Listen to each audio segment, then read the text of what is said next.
Welcome to the Jeff Knows Inc. Entrepreneurial Show with your host, Jeff Lopes. We are live on the Jeff Knows Inc. podcast. I'm your host, Jeff Lopes. Excited to have on today from Wake Up Wealthy, the founder, Brodie Kern. How are you, brother? I'm good, man. I'm good. I'm very excited to be here. You know, I really appreciate you working with me. We had some complications with an event we were throwing, and all good, brother. All good. Our head coach Julian spoke very highly of you, so I'm excited to dig in today. Yeah, we had a great conversation. He's a fantastic guy, which is amazing. So, to our audience, I always start off our podcast just a little quick know of where you are currently in your career, what you're currently doing, and we'll just let the conversation flow from there. So, Brodie, I heard, did you move to Austin, Texas yet, or are you still? Yeah, you have made the move already. When did you make the final move? So we've been in Austin for about a month. I moved here from Springfield, Missouri, where I grew up. My whole family and I moved down here, and everyone on our team also relocated down here. So we've been really enjoying Austin and having everybody close together. That's awesome. So you officially just got there a couple weeks ago, I'm assuming? Yeah, about 4 weeks ago. How's the transition so far? We're settled in now. Moving is chaotic. I had done some moving around just by myself, but so I have 4 animals as well. I have 2 cats and 2 dogs, and moving a wife, a 2-year-old son, and 4 animals across the country is logistically harder than anything I've even done inside a business. The whole thing was chaos. Yeah, of course. So Wake Up Wealthy. Let's go to the journey of this whole project, this whole business of yours. When did it all officially start? So Wake Up Wealthy has been official for about a little over 2 years. We just crossed the 2-year mark, and really how it started, to kind of give everybody a little backstory, is I'm about to be 27 this week. This is my 3rd business that I have started, but really the best place to kind of talk about where I started. So at 21 years old, I dropped out of college to go to rehab. I had developed a very, very gnarly drug addiction, alcohol addiction, and nearly lost my life at the age of 21. And when I got out of rehab, I was dialed into the 12-step program of AA, and that was kind of my catalyst for self-growth, right? I really started to experience change there. And when I got sober, my life took off because I had all this spent up, alcoholic energy that I really, at that time, applied to real estate. I got into real estate because there was a super low barrier to entry. Got into real estate, did well there, didn't super love the space. And so I left there. I got into brokering some call center deals. I was kind of just on the hustle for about 1.5 years, trying to figure out what I wanted to do. I was still making good money. I had a great network of people, but I wasn't fulfilled, and I was reaching the level of financial success that I had thought I always wanted, but the fulfillment was not there at all. So let's go quickly back there. So when you're in the real estate, were you actually a real estate agent? Were you actually buying on your own? What were you doing with the real estate aspect? I was a real estate agent. I was buying some properties. I still own some units. But yeah, primarily being an agent, residential home buys. Residential home buys. So, I mean, from real estate to obviously finding a purpose and helping young entrepreneurs, where did that gap feel? Like, did you have a mentor? Like, what pushed you into that gap or into that different area? Because it's a totally different space, right? Completely. And so, what happened is, growing up, I thought good financials was success, right? My definition of success at the time was broken. And when I reached that definition of success, yet I didn't feel the way that I wanted to feel. I didn't feel like a success. There was obviously a gap there. And so, also at this time, I was about to get married. My fiance at the time, now my wife, was pregnant with our son. And I just, I wasn't happy. I wasn't, and all the things in my life were there, but it was just a result of me not being happy with myself. And when I looked at what I really enjoyed in life, I knew that I super enjoyed personal development. I mean, and I'm still involved in the program of AA, but after, those first couple of years, I was there every day. Right. And I mean, I was just living and breathing in 12 steps. And, from that, I went on to read a couple hundred personal development books, really, really committed to working on myself and growing on a day-to-day basis. And, I don't know how familiar you are with the program of AA, but in the 12th step of AA, you carry the message to the alcoholic who still suffers. And so, being in AA meetings, working with guys who were struggling, that kind of, momentarily when I was there doing that type of work, gave me that feeling that I was looking for.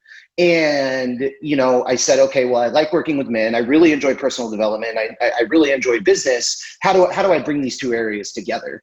And I started dabbling. I got onto Instagram, started creating some content, went and spoke at a couple of events, and it just all started snowballing from there. Very, very cool. Let's how many years have you been sober now? About to be 4. So I've been around AA for almost 6 years. I had, at about a year sober, I had a brief relapse. Right in the middle of when I had just gotten into real estate, I had about a 3 or 4 month relapse. So now we're coming up on 4 years. Yeah. Congratulations on that. Thank you. So how's fatherhood? Was that the most amazing thing that ever happened to you? Dude, I mean, fatherhood is awesome, right? And like it is, it's like, it is the most amazing thing to ever happen. I mean, on a day-to-day basis, when I look at my life now, it's just like, it gave me a peace that I never knew I was looking for. Because I wasn't even really sure if I wanted to have kids. I didn't know if that was in the picture for me or if that was what I wanted. But it brings its own set of challenges. And I mean, I've had so many moments like in the last 2 years where I'm just like, I'm going to remember this moment right here. Right. I'm going to encapsulate this and remember this moment with my child. But you have so many of these moments that it creates this collection of just fucking good energy and gratitude that like, I didn't know was possible. Yeah, it's amazing. I don't know if you're aware, but I'm 43. I got a 14-year-old and a 12-year-old son. And they become your purpose, right? They become the reason for a lot of self-motivation in a way, right? And then yours is still, 2 years old is still young, but as they start growing and as they start hanging out with dad and start wanting to do stuff with dad, and it's amazing. When you're saying about the memories, one piece of advice, I don't know if you do this or not, lots of pictures and develop your pictures. Yeah. I'm a strong believer, and we have albums and albums and albums of pictures. We develop all our pictures still.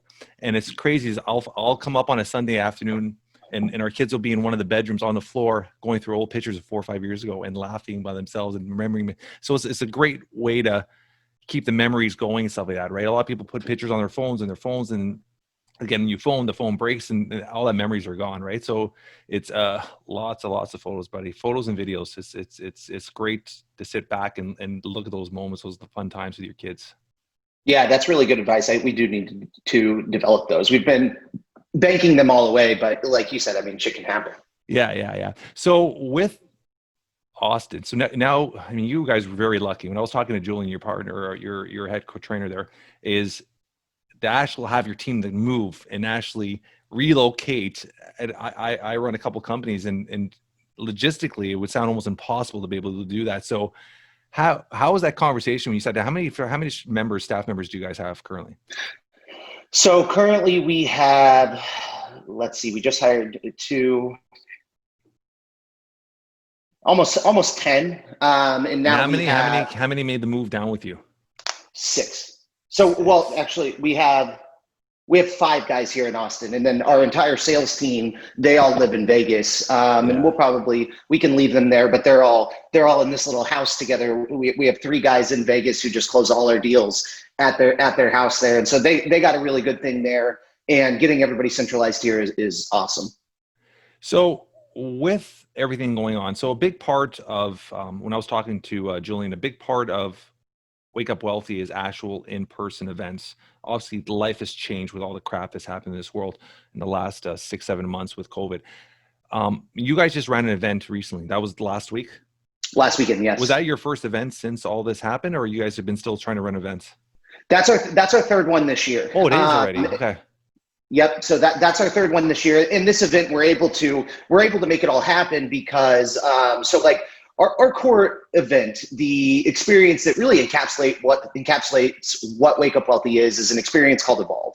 And it's about 10 to 12 guys come out, And it's a boot camp style event where we break them down physically so that they can open up emotionally, do a ton of coaching around it. Truly an amazing experience.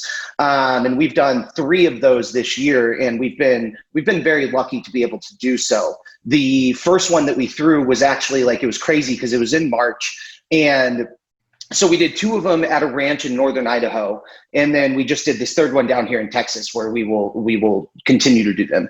But we went off grid in northern Idaho. It's a 3-day event, and COVID was being talked about, right? Like that was the first time we had to wear mask on the plane, and the airports were dead, but it still wasn't a huge deal. Right. And so we go off grid that weekend, and because there was no phone service up there. And so when we come back, I mean, the whole world had changed. I mean, NBA had shut down, Disney had shut down, everything had shut down. And it was really concerning, man. It was crazy. It was crazy. It was probably the exact same time what happened with myself. I went to, we grabbed the kids. It was a last minute flight. We jumped on the plane. We went to Cuba. When we left, the day we left, I'm from Toronto, Canada. First off, we're 5 minutes from Toronto, Canada. The first day when we left, there was 1 death in the other side of Canada, on the west coast in BC. There was only 1 death through Canada. Planes, flights, everything was still normal. We get there on a Monday. By the Wednesday, we hear in the news that they announced that the kids weren't coming back to school after March break. And then it was every day, something happening. By the time we got back, it was just it felt like the world had just changed, right? Overnight. And that was all within a 5-day window. It was just crazy. So it was probably roughly the same time when we were on our way back. The last day, I got a video, Brodie. The last day in Cuba, we were on the beach. People were just trying to get out of Cuba on flights. People were the resort was empty. And this is a massive, a 3,000 people resort. The last day I got video, and it was me, my kids, and my wife at 2 p.m, and we're the only ones on the whole beach. It was the most insane, eerie, the coolest experience, but the most eerie experience. It was just eerie feeling, man. Crazy eerie feeling, right? So let's go back to let me go back. I want to take a huge step back now. Brodie, growing up, did you have entrepreneurial juices? Was this something that you saw yourself? Now you can sit back as 27-year-old Brodie, look back and think, you know what? I did these tendencies. I showed these things I did when I was a kid probably were advocates or trials to show that I had that entrepreneurial push in me, or is this something that you had a different mindset for career? It's funny. I get this question on podcasts, and the answer is not really. I mean, sure, there were little things here and there, me selling some shit, whatever. But dude, I truly had no idea what I wanted to do. And so I grew up in 2 separate households. My parents were never together. They were 17 when they had me. And one household, I had an alcoholic parent who was. It was just a very chaotic childhood there. And then the other half of the time, I had a really, really good situation, but still I was constantly traumatized from my split time at the other household. And so, I was never thinking forward to the future a lot. I played very competitive baseball, and I guess if I really thought I would probably do that. But most of my childhood was spent me trying to stay out of harm's way. So I wasn't thinking. Future. Yeah, 100%. Let's talk about that quickly. I like dive into that because I'm a big baseball guy. So, where'd you play high school baseball? Did you end up trying to get to college? How high of a level did you play? So I played in a very competitive team growing up. Traveled all over the country, and then I played at a high level in high school, and was looking at going to continue to play in college. But at this time, my love for drugs and alcohol had really started to develop. And I made the decision. What age were you when you started playing around with drugs and alcohol? How young were you? So I started playing around with low level stuff, like smoking weed, drinking a little bit when I was 13. Yeah. And then by the time I was 16, I was experimenting with hard drugs, doing cocaine, ecstasy, pills. And so by the time I was 18, where it was okay, you need to make the decision to, go play baseball. And it's not like I was getting recruited by D1 schools. You know what I mean? My path was going to be, I can go play JUCO for 2 years and then go to a D1. To D1. Yeah. And then go to a D1 school. What position did you play? I played catcher my entire life. Okay, very cool. And so that just, it didn't seem like, didn't seem like a fun path. And like there was this great JUCO school in Missouri called Crowder that really was a good JUCO school, and we also had a couple really good D1 baseball teams in Missouri. And like, you know, I think I could have played that path out, but going to Crowder was in the middle of nowhere, Missouri. I mean, it was just shithole. And like, I was like, do I want to go spend the next 2 years of my life here? Not really. And so I ended up just going to the University of Missouri to party, join a fraternity, and do the college thing. Yeah. I'm looking for our audience when they see the YouTube podcast aspect of it. You're going to see you're pretty tatted. When did you get your first tattoo? So I did not start getting tattoos until 2017, I would say. 13 years, give or take. And so it was like, there were a couple things going on there. You know, I had just gotten out of real estate, and I was like, I'm never going to be in a space again where it matters. I never thought I would get tattoos. And, you know, I started getting them and just never stopped. How much of your body is covered right now? Is this more your arms? Do you have? So I have 2 full arm sleeves and I have a leg sleeve. Leg sleeve. And this journey is not going to stop right now. I'm assuming you're going to continue. No, not at all. Not at all. You know, and like I do it in like, I'll go in sprints where like for 6 months, I'm just like getting tatted all the time. And then I'll take a break for a while, because I mean, it's super taxing. But yeah, I've really, now that we moved down here and there's like much better artists down here and stuff, I've really been itching to kind of get back into it. I want to start working on like my chest and my back and everything, but I'm a big fan of tattoos. How important is fitness in your life? So obviously you got the Rogue t-shirt on. This was CrossFit. How important is fitness in your life at this point? Fitness is, it's huge for me. You know what I mean? And I'm sure you talked about it with Julian a little bit, but at Wake Up Wealthy, we break life down into 4 areas. It's mindset, body, spirituality, and business. Yeah. And, you know, it's my true belief that, you know, your business is a reflection of your mind, body, spirit. And so like, I'm constantly focusing on learning, constantly keeping my body where it needs to be, and constantly focusing on a spiritual connection through meditation and mindfulness. But fitness in particular is extremely important. I'd love to push myself, love to take on new challenges. You know, I mean, I'm a big guy. I've always been strong, but like 2019, for example, like running, I'm not built to run, but I ended up training and going to run a 50-mile ultra marathon. Oh, sure. Good for you. Yeah, it was a great experience. And, you know, in the middle, mentally so tough, huh? Super tough. And like, honestly, in the middle of all that, I was like, dude, like running's the shit. Like, I'm never going to stop doing endurance competitions and sports. But then kind of after the dust settled after my race, and when I looked back, it really, really took a toll on me mentally. And my body was totally out of whack. How long did you train for that? Trained for 8 months. Yeah, it's crazy. Like 8 months I was running, you know, in the last few months, you know, 40, 50 miles a week. I mean, I think I ran, you know, 1,000, 1,100 miles in 2019, and it was just exhausting. Insane. How's the wear and tear on your knees and all that? How's your body? You know, it was, so right now I'm about 20, 30 pounds bigger than I was when I ran all that, but it's still, I mean, on a day-to-day basis, I was just in pain. But I do have, I like to think that I have a pretty indestructible body. We'll see, you know, in 10 years or when I'm, you know, 40, how I'm feeling. But, you know, I'm 43, buddy. I'm super active. I've been active my whole life, and it's shit doesn't heal the same way, right? You just have to, you just have to alter and change the way you train. That's all it is, right? So you're trained more smarter, and your diet is a huge aspect. Supplementation and diet is a massive part of my life now, and that's what gets me by, right? And obviously sleep is a huge part, which a lot of people, as an entrepreneur, that's one thing we don't put a lot of attention to, which I think is it's become a big part of my life is the rest aspect of it as well. So long as you have everything balanced, you're fine. We're into your 40s. Like I'm probably fitter now in my 40s. Like I did the whole bodybuilding shows, and I was a lot bigger and all that when I was 19, 20. And then I went through endurance time, and then I've been doing martial arts my whole life. And got it. Excellent. But now it's just more of I work out with my son. I was telling Julian, me and my 12-year-old, we train together. He's like a little buff, little ball of muscle, and we train together, and it's fun, right? And I am enjoying it again. So which is a huge aspect of training, right? Enjoying what you're doing, right? Yeah, 100%. And that's why, like, every year I try to change it up a little bit. Like last year, you know, I was thinking about pushing on to some more endurance stuff. Yeah. And this is when Julian and I really started to become close, and he started to work with us. And, he luckily was able to see the toll that it was taking on me. And I was still in it of just like, I need to push harder. And he was like, dude, why don't you take a year off of endurance?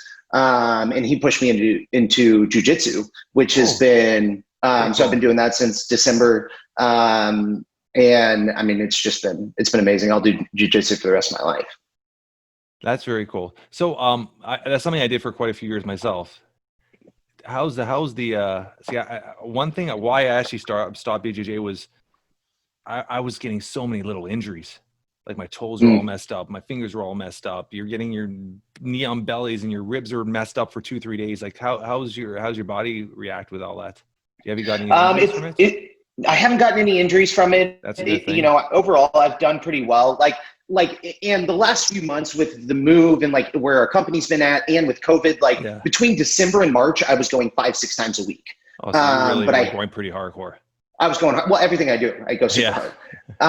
But in the last few months, I haven't been going as hard, and I'm really excited to kind of get back to a more consistent training schedule on the mats. But I mean, do you train stand up at all, or just more? You just focus on the mats for now? Focusing on the mats for now. Like Julian's been getting me into some striking stuff since I moved down here because he likes kickboxing a lot more. I like jiu-jitsu a lot more, and so it's a good blend for us to get each other together and push each other into the other realms. But I haven't trained a ton of stand up, and luckily haven't had a lot of injuries. Guys around me that I've seen in the gym and whatever. Yeah, I've seen broken fingers, knee injuries, all of it, and I'm sure the first week I did BJJ. This is years back. I had a guy that was a purple belt. And he did knee on belly, and then he pushed up, and he actually bruised my sternum. And for like 4 weeks, I couldn't even lie in bed. I couldn't breathe. Yeah, you get some. You get some. As long as you're rolling with the right guys, you're fine. It just the worst is when you train with somebody just a beginner, and they're going balls to the fucking wall. And if you get a farm boy that's going balls to the wall, injuries, you gotta be so calm with it. Like there's a lot of injuries with it. That's why that was the main reason I stopped. That was just I would be coming to the office next morning, it's like, oh fuck, can't feel my finger, oh fuck, my knee. And it was just injury. But I used to love it. So, cardio, when you roll, there's no other cardio in the world like that. No, and to your point too, it's like for anyone listening who's like considered jumping onto the mats and doing some BJJ, it's like I really do. I just realized, as you were saying that, credit a lot of like not being injured and like falling in love with the process there to the gym that I started training at is a gym called Kokoro in Springfield. And like, they were very, very good about like easing you in and making sure you roll with the right people and teaching technique. I've visited some other gyms where they just kind of throw, baptism by fire. And I see a lot more injuries happen at those types of gyms than an environment where they are teaching you to train and teaching you the art versus just getting in there and fighting. Yeah. How because obviously Julian came into your life, and he explained how he actually was part of your program and then ended up being one of your trainers and all this stuff. How important, and obviously he was a big advocate to get you to move to Austin. How important is he in your life right now?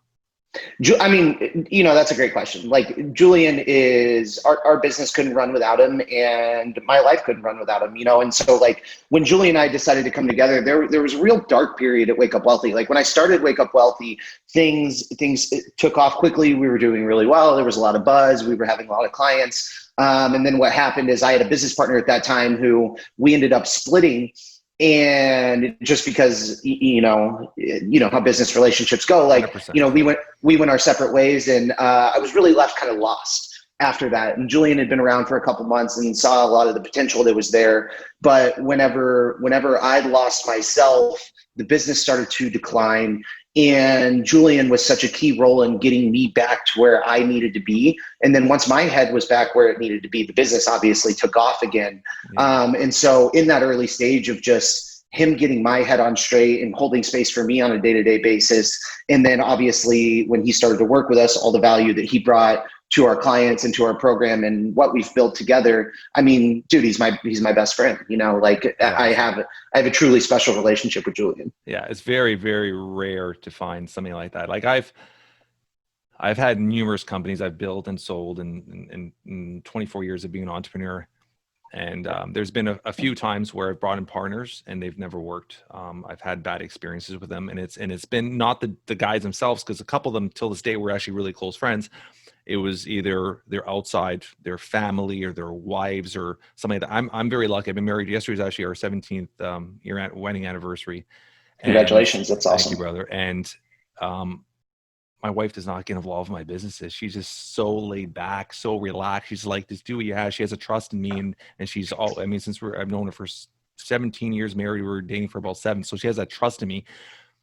But every time I brought in a partner, it was always that wife wanted to be the reception. That way, it was just always constantly, or let's go on vacation. It was just constantly. And I always want to be the hardest worker in the room. And then I would see somebody just kind of drift away, and I'd be like, I can't do this. And I've always had, my grandfather was an entrepreneur back in Portugal, and he always had a saying that's in Portuguese, and it says socks, pairs are only made for socks. He had such bad experiences with partners. So it's nice hearing when you can connect with somebody and build that relationship is so special, right? Because these obviously two great minds, everything grows at a more rapid pace, right? So I appreciate that, right? Which is very, very rare to find. So congrats on that aspect, which is essentially is a life partner in a way, right? 100%. I mean, dude, business partners and really just everyone at the executive level in your company. I mean, they're marriages. You know what I mean? 100%. They're very important relationships. And when I even look at my last business partner inside of this business, I mean, we had something very special for a long time too, and it was a great scenario. But what happened is I did a bad job of leading him. You know, and kind of to backtrack a little bit too, like coming out of real estate and then coming into, you know, when I was just brokering call center deals for a while, like because I was making, and I was a young guy, right? I'm still a young guy. Yeah. But you know, at 23, 24, 25 years old, you're making money. And I thought I was an entrepreneur. I thought I really knew about business. And it wasn't until I got into this business and started to build a team and had to really understand how to lead people, that I really became an entrepreneur. And that first business partner, I did a really bad job of leading him. And I always just expected him to be doing the kinds of things that I was doing. And it was just all around, it was just a bad job by me. How long are you guys as partners? How long was that relationship? About a year. So it was pretty fresh still. It was pretty fresh still. Yeah. How was the business running though? I mean, was it like, were you guys growing at a good pace? We were spotty. We were spotty. Yeah. And, you know, we'd have great months and then some smaller months and then, you know, another big month. And were you guys both full-time on it, or were you, one of you guys had another?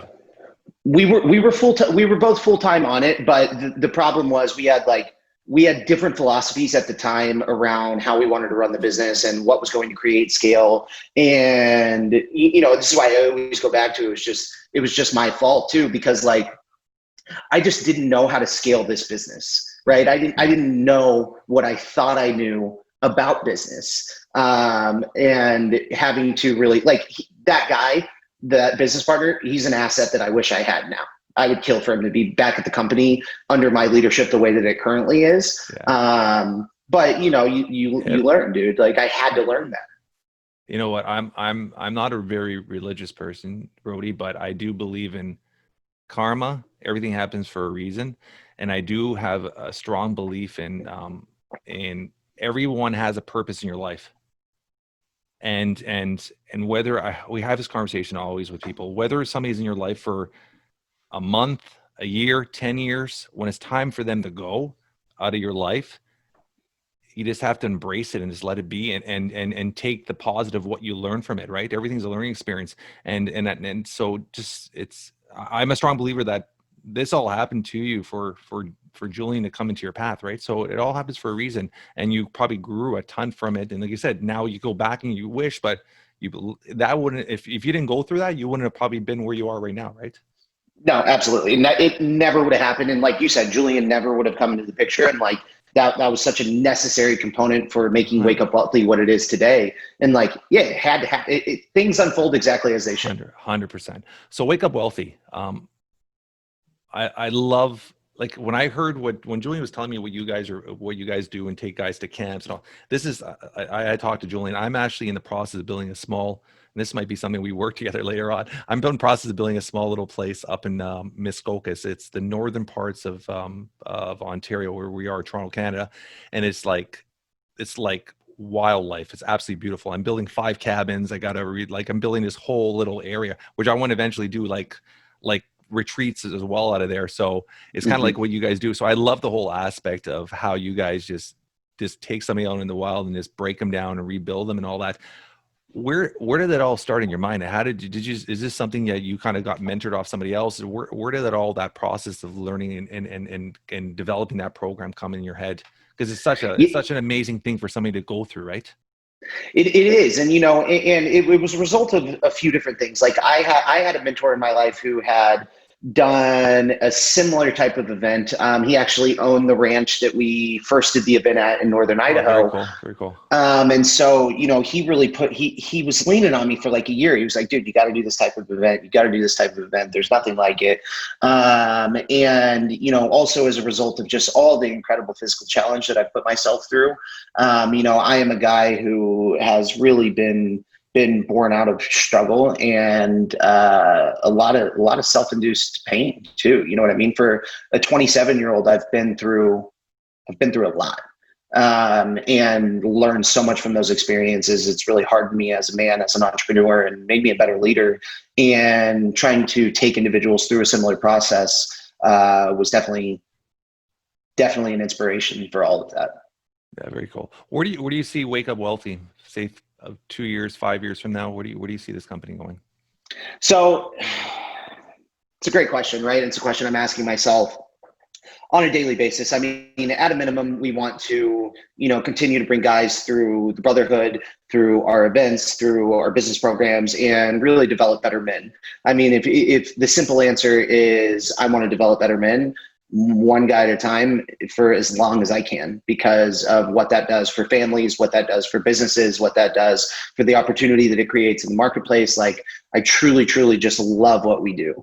Now, the more complicated answer to that question is I truly believe Julian and I are the best performance coaches for men in business around. And I think that as we develop and we work with more and more guys, there's a lot of directions that I want to take it. I think that every corporate team in the country should be on our performance system. I also think that, we are going to have enough data on men and getting them results inside of life and inside of business that, Wake Up Wealthy and the way of life that we teach, the mastery method, I really think it can be its own performance classification. I think it's something that will have certifications. I think it's something that will be taught at a much higher level by other teachers other than me.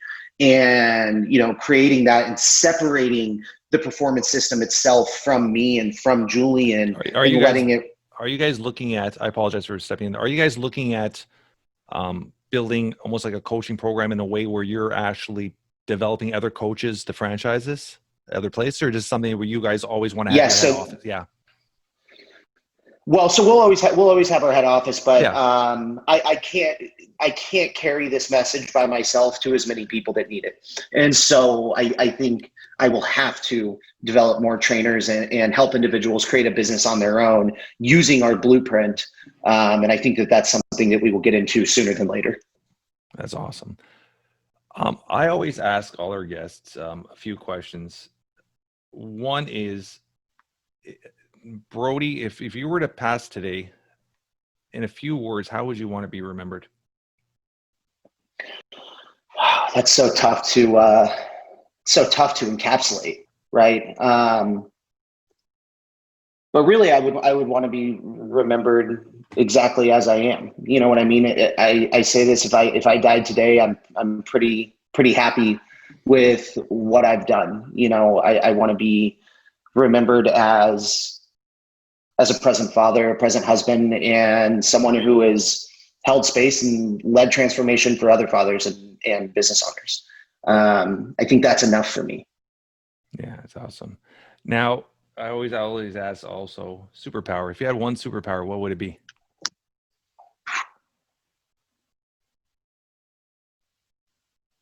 Still there? Yeah, I'm here, man. Your screen froze. Oh, it did. Yeah. I can still hear you though. That's good. Dude, I think if you could, I think I would read minds. Like, You would I read think minds, I would huh? read minds. It's Yeah, I think that's the one. Is it not a scary thing to read minds?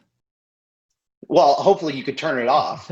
Like, hopefully it's by choice. But no, man, you could do so much with that. I mean, like we are, even Julian and I now, I mean, we're seers, we see things in men that they don't see in themselves. And, you know, we have to interpret everything that is going on with them and make bets on what process they need to go through in order to take them where they need to go.